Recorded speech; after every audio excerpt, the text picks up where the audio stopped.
Today I'm going to go over if you should be taking creatine and which creatine is best for your particular goals. First, let's start by acknowledging the fact that you do not need creatine. You don't really need any kind of supplements to get results, but creatine is one of the few supplements that can actually help. It is also one of the most widely researched supplements available on the market today, with one of the highest proven success rates. So what are some reasons for you to take creatine? If you're trying to bulk up your muscles and you want to help your muscles grow a little faster, then that's a good time to take creatine. If you're trying to increase your strength and set some new PRs, then that's also another good time to take creatine as well. If you want to increase your energy to perform higher intensity workouts, again, that's a good time to take creatine. There's also even some evidence that creatine can help reduce inflammation after a workout, which can help speed up your recovery time. Some studies also report that creatine has neuroprotective functions and it can enhance bone regeneration. So if you break any bones, you know exactly what supplement to turn to.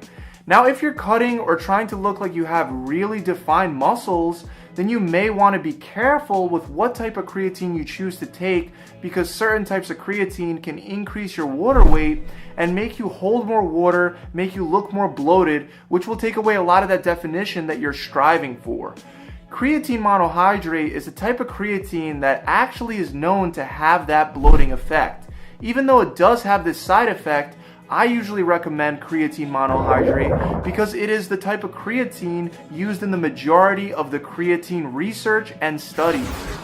Also, even though there are many new types of creatine, monohydrate is still one of the most widely used. Regardless, it is still worth it to take a look at the other types available on the market. Micronized creatine is probably the second most popular form. The only difference is that the creatine molecules have been cut up or divided. This makes it easier and faster for your body to absorb and also reduces any kind of stomach discomfort. Next, we got creatine phosphate, which is supposed to give you more energy than regular creatine monohydrate. The reality is that creatine phosphate has never been shown in studies to be more effective than monohydrate, and it's much more expensive. Another form of creatine is creatine citrate, and this is supposed to be one of the more absorbable forms of creatine. If you have a lot of stomach discomfort when taking creatine, give this one a shot. As you can see, there's a whole bunch of different types of creatine, and we're not even close to done yet. Creatine ethyl ester is another form of creatine that is supposed to be 10 times as absorbable as monohydrate. Unfortunately, there are no studies to back this claim up. However, many do claim that you don't need as much of a dose, it's easier to absorb, and you don't get that bloated look when taking it. Next is creatinine, which is supposed to be the most absorbable form of creatine out of all of them. Reported benefits include a faster absorption rate, no loading phase, no creatine bloat, and immediate results. Another form of creatine is creatine serum, which is reported to have mixed results. Some people say it works, and some people say it doesn't work at all. This creatine has been dissolved in water and usually has added vitamins and amino acids. Then we got creatine hydrochloride, which is creatine bound with hydrochloric acid.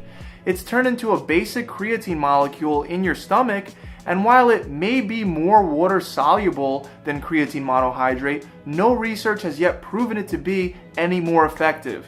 Creatine nitrate is similar, except it's bound to a nitrate group, making it supposedly again more absorbable. And once again, there's no research to back this up.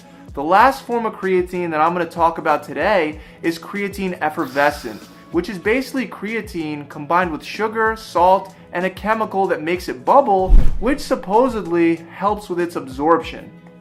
Again, this isn't proven, and it's also an extremely expensive form of creatine. Okay, so now that I've laid out all these different types of creatine, I know that you're probably more confused than before you started watching this video, and that's understandable. But basically, all these different forms of creatine are the same, except some claim to be more absorbable than others in different ways. Regardless, there are still a lot of different types of creatine to choose from, and I don't even think I mentioned all of them. So to make this a little easier on you, you should know that the most studied, most proven, and the cheapest remains to be creatine monohydrate, and that's why I recommend it. If you're cutting and want to go with a creatine that eliminates bloating, try creatinine, creatine ethyl ester, or micronized creatine. A big question that people have is when they should take it. Should you take it pre-workout? Should you take it post-workout? Or in the middle of a workout? And the truth is that it doesn't matter at all. Take it whenever you want. It's going to be stored in the muscles until it's required for use anyway, so it truly doesn't matter. The last thing that I want to touch on in regard to this topic is loading and cycling off of creatine. It's been proven that loading creatine is completely unnecessary. The only time that I would recommend loading is if you need the creatine for some kind of crazy athletic event in the next day or two, or you need to get as swole as possible in the next day or two. And even in these scenarios, you may not have any better effects by loading. But outside of these scenarios, even though the supplement you buy may tell you to load with higher dosages for the first week or two, ignore the label and just take the regular dosage. Again, loading is not necessary. Now, as far as cycling goes, for the longest time it was believed that you should never take creatine for longer than 6 weeks, because otherwise your body will stop producing its own natural creatine. Then all of a sudden that number got bumped up to 8 weeks. And now there are many people claiming that you don't have to cycle it at all. And the truth is that as of now, there's no proven reason to cycle. However, I like to cycle creatine because after I've been taking it for a while, I don't feel the effects quite as much. This might just be a placebo effect, but whenever I first start taking creatine is when I tend to have the best results. So I'll generally cycle for 6 weeks on and 4 weeks off. Again, this is just a personal preference. If you don't want to cycle with the information that we have available to us right now, you don't have to. That's it, guys. Thanks for watching this video. I really hope you enjoyed it. I hope it's helped you guys out. If you enjoyed it, make sure you leave a big thumbs up, comment below, and subscribe to this channel. I'll see you guys next time.